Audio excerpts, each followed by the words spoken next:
Does everything have a bright side to it? Of course.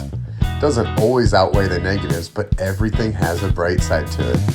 This makes happiness a choice. And here we say that the discipline of being happy is the ultimate discipline. With that said, welcome to the Ultimate Discipline Podcast, where we meet with people who are practitioners of this exact discipline, and we hear their cool stories of cultivating happiness through challenges in their life. I am your host, Sean Greenspan. Let's get to it. Liz, how are you doing today? Good. Hey, Sean. Nice to see you. You too. How are the little ones? They're so good. So Serena is almost 9 months and is not really crawling, but like can get somehow across the room through a combination of like scoots and rolls, which is impressive. And Amelia's going on 3 and a wild woman and incredible. So it's been good.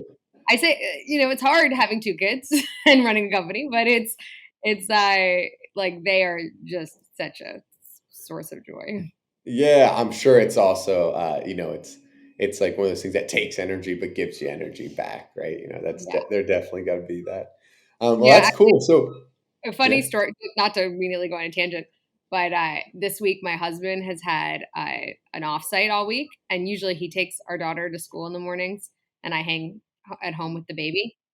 And so I've had to take, kind of juggle getting both kids ready in the morning, taking Amelia, our 3-year-old, to school. And I called my husband yesterday and I was like, I've been doing this whole morning thing and I love it. It's so fun. That's such a good attitude. That kind of, you're like, I can't deal with both of them. I can't do the school drop and start working 9. I'm like, wait, actually, it's been great. So, yeah. What do you like about it? I kind of love like the challenge. Like you got to get in the car by 8 a.m. or else the whole schedule gets whacked. So that's kind of fun. And then like the actual drive, like getting to chat with the 3-year-old and like, hear the colorful commentary from the baby. It's just like fun. I was gonna say, if you're chatting with the 9-month-old, we got an Einstein on our hands, but it makes very impressive sounds that seem very dynamic. She gets her point across, just like getting across the room. It sounds like how I get across the room, just kind of like rolls and some days, right? Yeah, some days it feels like that. It's funny. There's this guy who founded a company called Lightzilla. Actually, his name's Adam Greenspan, and it's funny. It's funny. I met him on a flight, and this flight was I'm an early person. Wake up at the absolute crack of dawn.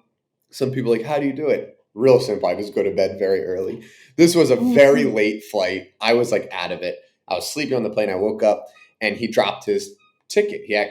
And I reached down, picked it up, and I just saw it said Greenspan. I didn't really notice the /A versus /S.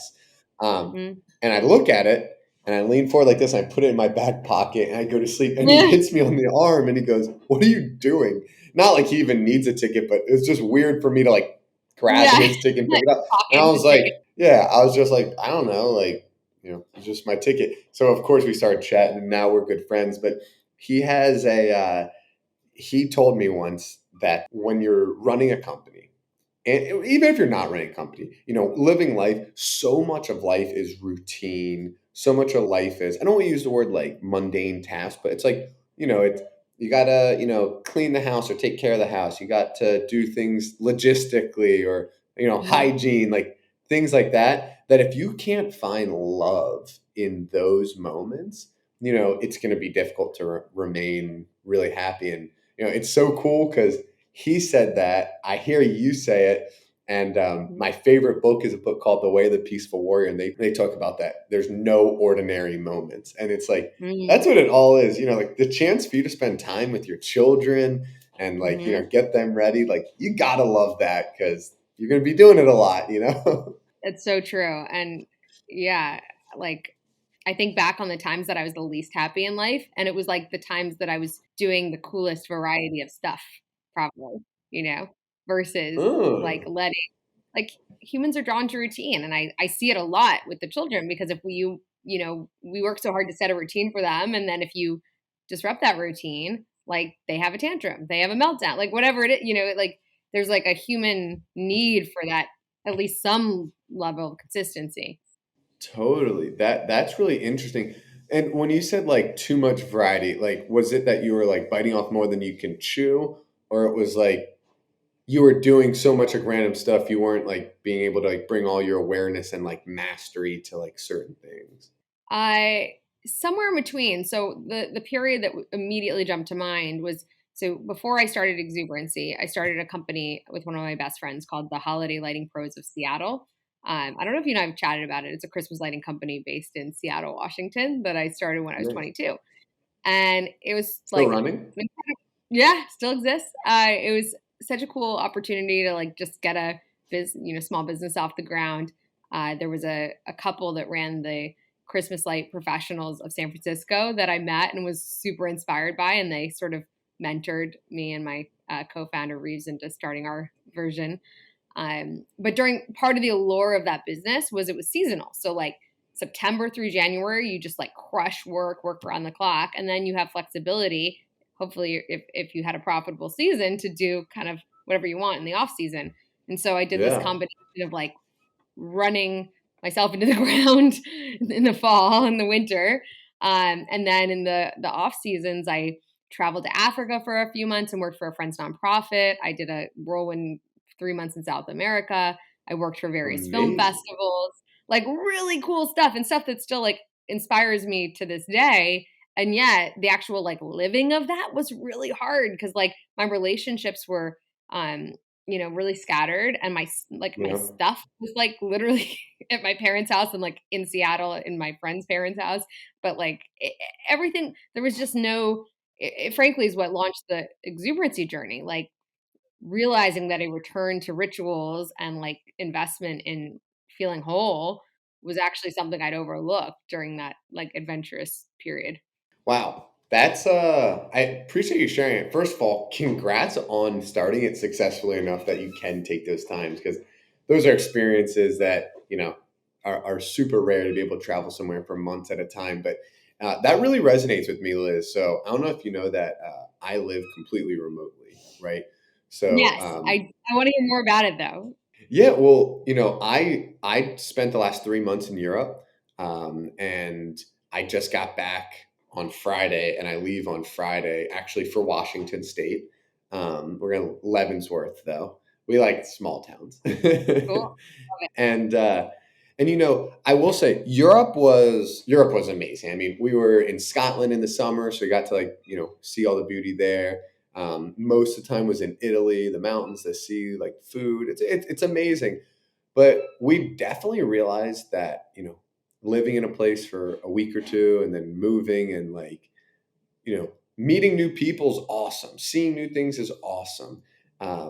But there it needs to be some sort of balance, because there are sometimes it's like, damn, like I just want to have a home cooked meal. I just Mhm. want to like wake up every single day and get a great workout in, or go to a gym and have breakfast with, family or friends, just kind of like the simple things. And it was really good perspective, because we definitely still enjoyed ourselves, and I don't think Mhm. it's going to stop our any travel, but it's definitely going to change the way that like we look at things, right? Because even when we were there, we were in Italy for 6 weeks and we only went to 3 cities, Mhm. because we're like, I didn't want to live on a train and a plane and a bus, right? It's like, Totally. it's very glitzy, and it's hard to say like, oh, I'm an hour drive from Rome, but I'm not going to go. It's hard to do that Mhm. because it's like attractive, but you really kind of see that those routines and things really settle you in. There were days that we felt like we just didn't feel ourselves on the inside. Mm. And we found out the more we like slowed down, just like, tried to almost like just like live like we lived there, that was the points we enjoyed the most. Yeah, that makes great sense. For Dreamy sure. that you took the time. But I do understand. Yeah, and I think you guys probably have more commitment to sort of ritual than many. So I'm sure there's like some through line when you in your travels that makes every place feel a little bit like home. I don't think I had Yeah. that anymore. like meandering your. Yeah, I'll say for sure, a morning routine and like kind of an elaborate long one. I mean, I don't have a 9 month old and a 3 month old to get ready, so that allows me to focus on myself a little bit. But it was pretty important. I would say critical Mhm. to be able to keep traveling like that. Well, hey, that was a great way to start. I'd love to introduce you formally, even though Yeah, we're sorry for a anyone little bit listening in. who's like, "Who are these people?" Yeah, who even is this person? Well, hey, Liz, as she mentioned, starts or runs a company called Exuberancy, and that's really how I know you, Liz. And they're on an amazing mission to help promote health and wellness. I mean, I think at the core, I would say that's the mission. I'd love to hear it from you. And they put on live fitness classes for some of the coolest companies all over the world, and I just love it because I'm very fascinated by what you're doing, Liz, because on a personal side, like I love talking to founders and see how they balance running a company, putting the mission of their life into a company, which also means like balancing like the work-life balance aspect of things. And from, I love health and fitness and trying to integrate that into the workspace. I've done that a lot in my career. So that's Liz for everyone. But Liz, I'd love to hear a little bit more about, I guess, share what you do in your words, but also like really what's like the mission behind what you guys do. Yeah, absolutely. I'll share a bit about the mission when we started and sort of how that's evolved. So I started Exuberancy in 2013. Exuberancy is an office health and happiness company that tries to connect forward-thinking companies with really like sought after, inspiring wellness professionals. Back in 2013, the corporate wellness landscape was such that I feel like a lot of the companies operating were not really focused on talent. It was more like, what's the program? There was like a lot of gamified wellness that was really, really like exciting and cool. And then those that were bringing actual wellness practitioners into the office, it always felt like it felt kind of low budget. And when we did our like landscape scan, and for companies that were kind of DIYing their wellness program, it was also often like, oh, someone's cousin just got yoga certified. Let's get them in here. Or like, let's Google and see like what we can do on a one-off basis. So my hypothesis, as I looked around New York City, which I just was graduating from Columbia Business School, and like wellness was becoming such an essential part of the kind of social fabric of New York in a way that it hadn't been before. New York, 80s, 90s was all about like partying, going out, art, music, all that good stuff. But Yeah, yeah, there was, yeah. this kind of like new layer of like people socialize by going to Soul Cycle classes. They're meeting up at RIP Organic Avenue for juice shots, like this kind of swell of wellness feeling so central. But then in corporate wellness, it felt like many companies were missing the mark. And so my idea was like, let's find comparable or even more inspiring talent than those who are ending up at these sort of like boutique, top studios and spas, et cetera, and bring them into the office.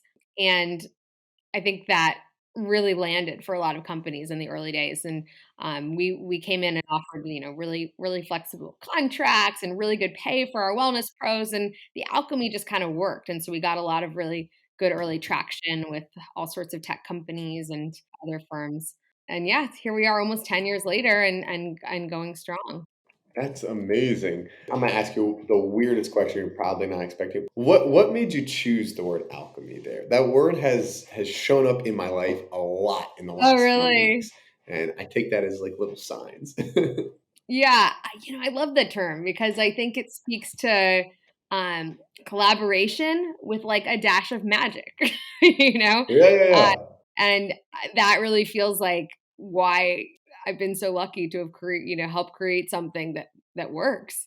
And it certainly speaks to the fact that like the collaborators, the wellness pros, the employees that have helped along the way, like are absolutely essential because alchemy really alludes to like a spell or a potion where it's very precise and it works because Yeah. it's precise. Yeah, absolutely. I'm just rereading the book The Alchemist now.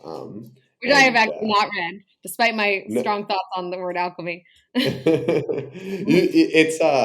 it's a beautiful one for someone that's trying to, really just, I don't want to say like find their purpose in life, but be inspired to find their purpose in life. Maybe it's like, it's a book that it's a story, right? It's fiction, and it's just a, I don't know. It's a book that every page gives you a little more energy. Mhm. Definitely a quick read too. One of those. So I love it. I should probably just read it.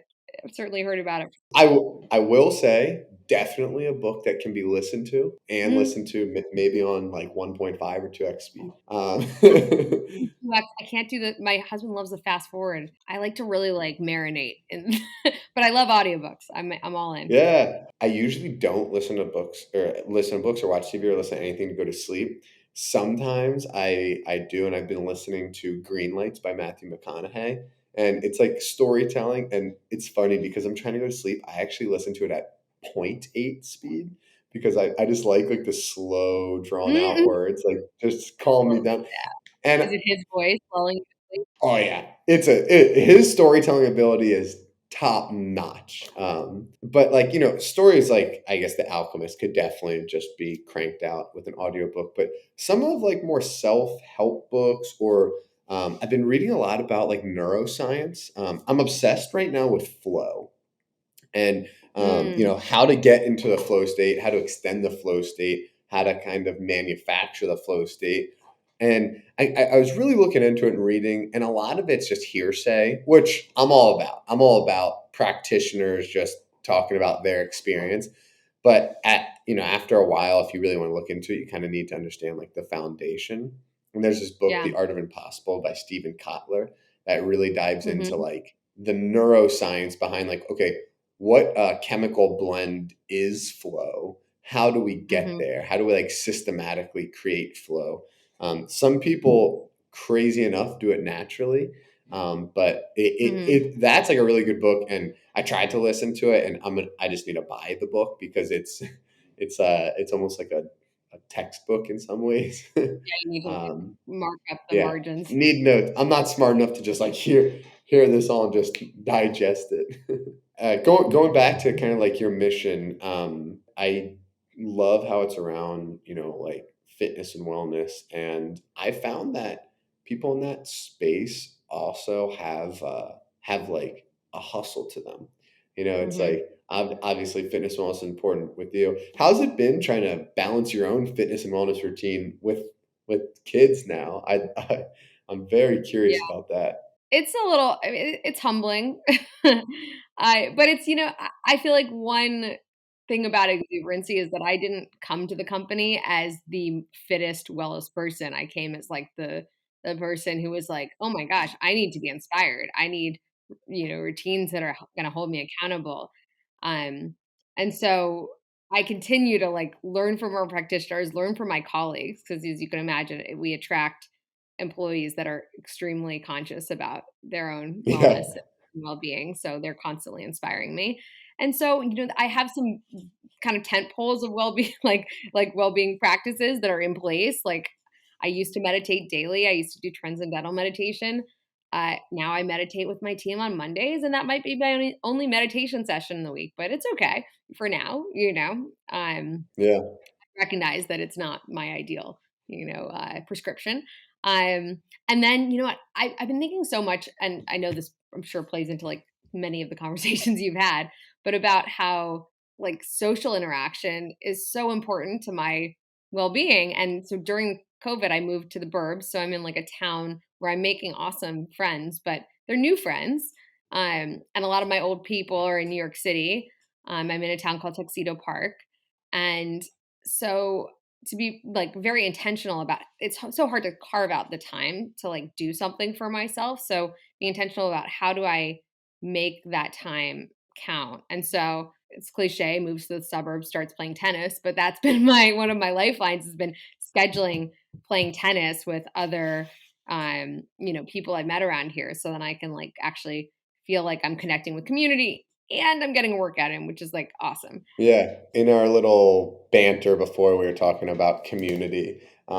That's really why I started this. Like, I feel like There are just some people that I just want to have like deeper connections with, deeper, conversations with. And, this podcast is just a platform for that, and hopefully to inspire some people along the way. But you definitely did fall into a cliche, playing tennis, Mhm. moving to the burbs, but way It's to not really way, the way to own it. Yeah, it is what it is. I love it. It's great. To what your point though about like one-on-one conversation, it's interesting when you move to a new place because I feel like you end up meeting a lot of people in group settings, but getting to the point where you like sit down with someone and have like a one-on-one conversation, especially if there's children involved, because like good luck having like a deep convo with a child like Yeah, within, yeah.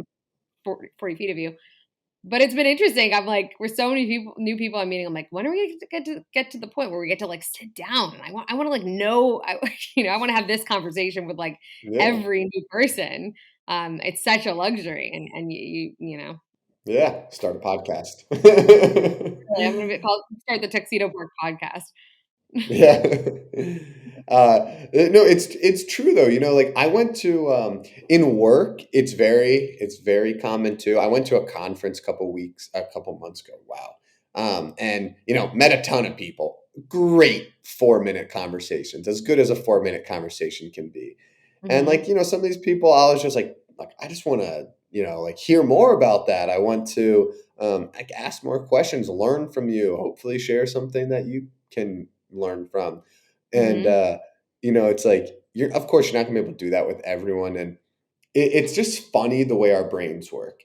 If I just picked up the phone and called you, Liz, and I was like, "Hey, do you have an hour?" You'd probably be like, not really. But if I was like, "Hey, like, let's find time," like, I mean, we scheduled this a long time ago. Like, let's find time. I don't care if it's Hmm. weeks or months ahead, that we could just commit to, unwinding and energizing ourselves, and having a nice chat. Let's document it for others, and for ourselves to reference.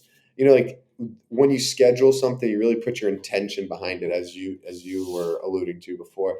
It's a beautiful thing. And it's even like you said, scheduling in tennis. Like if you just took a more laissez-faire approach about it, like you would not play nearly as much tennis. Like, when you schedule things in, they get done. It's almost like setting goals, right?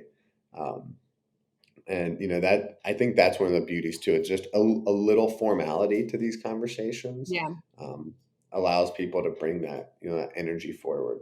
um, Liz, I gotta tell you, I love your vernacular, because you also use the word prescription when you were talking about your routine. You said two things that really caught my attention.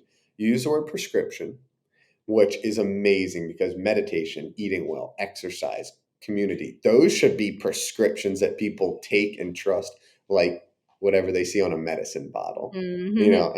and I really enjoy that. But you also said that I know that maybe meditating once a week might not be my like ideal state. And that's a really like stoic principle that you're embodying there. There's a there's a principle that talks about that, like it's kind of basically saying, you're on the journey and you're just not there Hmm. yet, but that's okay, right? It's like, you're working towards being more mindful, intentional, aware, and meditating is going to help. The more the merrier. And you're doing once a week, you'll get there, but like it's okay for now. That's something that I think this world of like, abundance and go-getters, and with social media, I feel like those things kind of tie together. Like I think a lot of people struggle with, because they feel Hmm. like they can just do, like, it's hard for me to say no to things. Like I want to start, all sorts of stuff. Like I'm holding a retreat in a few months, and I want to start a retreat business, like based Hmm. around kind of like my podcast and like blogs and stuff. And then I'm like, I also want to do things with my family and friends and people that are close to me, and with fitness and business. And I really think focus is the answer, more than just kind of go do anything. Yeah. Well, there's like focus. There's also like, just to sew together some of the things you touched on, this idea of just like focusing on the present. Like I know it's like been said many times, but I so often when I'm having conversations with my husband about like my partner about like um, should we do this in the future? Will we be happier if we do that in the future? Like we're trying to engineer our life, and of course, you want to do a lot of that as a person growing up. But at the same time, I'm always the one being like, okay, but what are we going to do right now? Like, what does today feel like? And how much are we sacrificing today because we have this like sense of tomorrow? So when I think of like the occasional like moments of shame that might creep in where I'm like, I run a meditation and wellness company and I like meditate once a week, pathetic. But then I like try to bring it back to like, no, this is the journey, but it's also the moment. And it's everything, I would say I think about the everything moment more than I even think about the journey, which I think also as a founder is a little bit different, and I think has dictated sort of the way that exuberancy has evolved because in so many businesses, it's always getting to that next milestone, and I feel like in the last years, I've had a real kind of awakening around like, okay, but what is the company like right now to work at, and who are the people in the seats right now, and like what is their experience? Um, yeah, Yeah. It, it's first of all, it's something that we all struggle with. So bringing up living in the moment, don't feel like I could tell you kind of felt like it was like cliche, but like yeah, yeah. I think everyone has their own experience with it. Also, it's really easy to say, "Hey, Liz, like live in the moment," but like that doesn't mean you've embodied it, you've experienced it, and you're going to do it every second. So it's a great reminder. It's great to hear other people's perceptions, and I've never really heard someone talk about it like you just did, where it's like your business. Like, yes, I want to grow 10% every year. Yes, I want to launch this new product next quarter, hire new people, but like what are we doing right now? Um, what comes to my mind is I have a weekly team meeting Tuesday mornings, and it's about like a vertical of my business, and it's always about what can we enhance, what new clients we're going to bring in, like issues we're seeing across the board. And I remember like 2 3 months ago, my project manager goes, "Can we start the meeting going through every client first? Doesn't need to be some long drawn out thing, and make sure every client's happy, we're delivering on all of our clients and things like that." And that was kind of like, a really good, like live in the moment type thing. Like, we've made a commitment to these clients, and not like, we have our weekly meetings with our clients and our other operations, but like as a team together, like every client, anyone voice, does anyone have any concerns? Does anyone Hmm. see any goals we're not reaching? And I really, to me, that was something I want to never give up again is Mm, don't go get new business, when you need to keep your people happy first, right? yeah, and it also lets you sort of just take a moment to like celebrate all these clients that have Yeah. entrusted you with. We don't celebrate enough as humans, I think. Yeah, that's for sure. It's even like little stuff like I have a race coming up, like running, and I'd signed up for it because I love running. It's healthy, makes you feel good, all that stuff. And I realized a couple times recently, it's one of my longer races, so like I'm really trying to commit to training longer runs. I mean, that's what Yeah. you have to do. How long are you running, Sean? Is this like 59 miles or something? 100. Oh my god, that's incredible. Is that an Ironman? No, no, that's different. No, it's called an ultra marathon. Oh, ultramarathon. Sorry, I know that. I knew that. I Yeah, swear. it's we'll see how it goes. The Wow. more the more I'm reading and learning, it's almost like anything. It's like it's not hard. You just need to train, right? Yep. You just got to do. You got to be prepared. Um, but there were a couple times like I almost looked like the whole reason I signed up was it's like an excuse to do what I love as much as I can, right? Mhm. Because let's be real, the one day I run the 100, those emotions are going to come and go.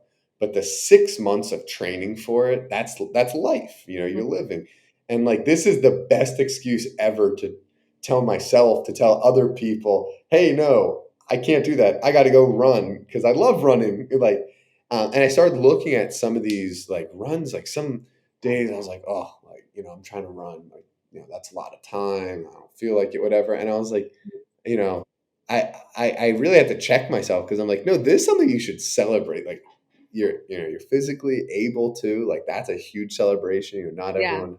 everyone was given that, and like, it's something you love that you can, like, really, like, there's the best reason ever to commit to it. um and that's like, when you said the word celebrate, that's what went to my mind, was like, even like work, if you will, in quotes, like, that's something to celebrate too. Even like, Liz, if you like, you're obviously trying to get new business. If you got 20 new clients today, it'd be a ton of work for you, but you should Hmm. celebrate that work. Like, that's what you want to do. Yeah, definitely. And like, I think one thing I've learned scaling exuberancy is that the celebrations, like, it's a lot easier to dwell on the stuff that's not going right and to think about, like, coming together to discuss improvements for the business, etc. So you really have to have the discipline to create those moments for your team. And so whether that's, celebrating new sales, which is of course, like, fairly normal in companies, but then also, like, every Friday, our team has a all hands where everyone celebrates one of their wins for the week and also recognizes something extraordinary that they've seen one of their colleagues do that week. And then also little things like work anniversaries. It's something for so many years I was like, who cares how many years they've been at the company? And now we've started acknowledging them and celebrating them in really small ways. But like, people get excited. The person having an anniversary is excited. Everyone else is excited. Like more celebrations. It's so funny. I read a blog post like 2 years ago about family traditions. A little bit of a segue. I like segues. Yeah, and it's this blog, Cup of Joe, which is like the quintessential mommy blog, but is really, frankly, amazing. Oh, you said you read one. Yeah, no, I read one. I didn't write it. Oh, I literally am already online looking. So I'm like, did she have a blog? I want to follow her blog. Oh, no, I don't have a blog. I used to blog occasionally for Huffington Post, but not prolific as of late. But I do read occasional blog posts. Anyways, this was all about family traditions. And in the comments, like, hundreds of people submitted their favorite family traditions. And I went through it because I'm like, I love family traditions, but I didn't grow up with many. Like, I don't have authentic family traditions to, like, infuse my life with. And so I went and, like, pulled out all of the ones that I thought were inspiring and put them on, like, a big Google Doc. And just this week, and this is getting logistical, but I like set a snooze, like a Chrome snooze. It's an extension for it to come back like this week into my life, like a year ago, because I knew that I wasn't in a headspace. Like, I was like, with like the phase of Oh parenthood yeah. to do it then. But I was like, I think next fall I'm going to really be in a better in a place to do it. So I was literally reading it this week, being like, okay, what are the things? And it's like little things like, make pancakes and listen to the Beatles on Saturday mornings. Maybe that sounds great right now. That sounds great. Do Yeah. that. I gotta tell you, Liz, I absolutely love it. That's memories, right? Like when you say, like, oh, we always used to do this, or like little silly things. We might have done it 5 times. It feels like we did it 500 times. There was this like hill behind my dad's house that we used to get subs from a place called Beers and Cheers and walk up and sit on the hill and eat them up Mhm. there. And like, that is like a memory of like my dad trying to like get us a sub that we loved and make like an event out of just lunch. Yeah. And it is a beautiful, beautiful thing. Also, you're talking to a logistical nerd. What is Google Chrome Snooze? Okay, so the actual extension is called Snooze Tabby. Snooze Um, tabby. and if you're Look, one of she's those a sale. Are you people, an ambassador? Do you have a link to share with yeah, me? yeah, No. I'll send my affiliate link through, so you can link to it in the when you post this. No, I'm kidding. But it's huge. So basically, for anyone that's ever had, like, hundreds tabs up on their browser, and like the anxiety of, like, the excitement and the anxiety and the, like, ongoing distraction of, like, there's all these things that I can literally see out of the corner of my eye that, like, I Yeah. want to think about a tiny bit. Um, it just lets you set a time where that tab will come back to your browser. So sometimes I'll, like, if there's an article I want to read that night, I'll snooze it for the evening. And then I literally, this is so silly. I'm remembering what it was. I was looking at some beautiful jewelry that Sienna Miller had last night as I was, like, going down some kind of internet rabbit hole. And I was like, it's really cool and it's really expensive. There's no way I'd buy it now. But like in 2 years, maybe I'd be in a place where I would like buy that.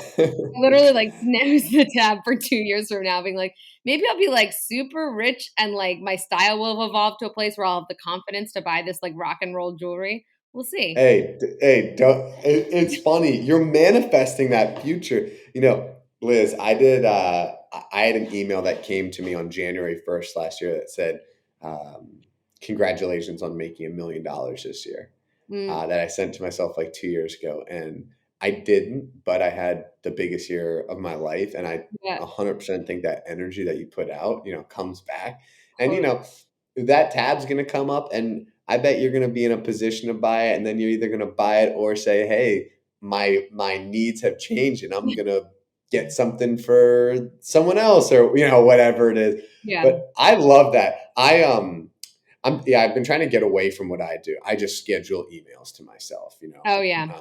and that's fine, but like I don't think it's actually as efficient as possible because Mm, an email is also like a working communication tool. It's not like a to-do yeah. list, and I know it sounds like a small nuance, but it's really not. Like I'm clogging it with to-do items that should live on to-do list. So now everything's on Monday.com. I got a proper project management tool that I Mm. still haven't built that habit yet, but it's so much better. That makes sense. Yeah, I'm guilty of snoozing emails too, and that's so true. Like something that's like really important, like the Eisenhower matrix of like things, how important Yeah, they yeah. are, Or and how essential important, they urgent, are. Or, not yeah, urgent, not important. Yeah, yeah, something like that. time sensitive and importance matrix. But inevitably, the emails that are important but not urgent come in, and then like you're not really motivated to deal with them in the moment, even though you're like, oh, I thought I would be excited to deal Yeah, with this when it came yeah. down. I thought this would be the perfect time. Yeah, I do try to play that game with myself. Like, I just came off a week vacation, and like I was like, I started scheduling something for Monday. I was like, I'll probably be stacked Monday, but like Wednesday afternoon after my meetings, before dinner, like should be a good yeah, time. totally. Like that's what future Sean wants. Yeah, I play that game. We're talking about kind of like little hacks here that we do. I'd love if you would share like a little fun hustle startup story from one of your companies. Something that you I don't know. I'm sure you have a few about Yeah, like you made what you wanted come true because I think a lot of people get inspired when they hear those. yeah, absolutely. Well, okay, I'll try to find a second one that's a little bit more. You'll see when you hear the first one. But the hack that immediately came to mind for some reason when you brought this up, in the earliest days when I was bootstrapping exuberancy and had like no money, I was really trying to keep expenses down.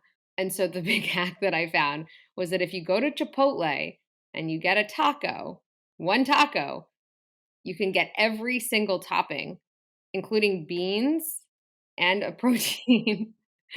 And they literally will make a mountain of food on top of a taco for the price of a taco, which at the time was like 275 or something.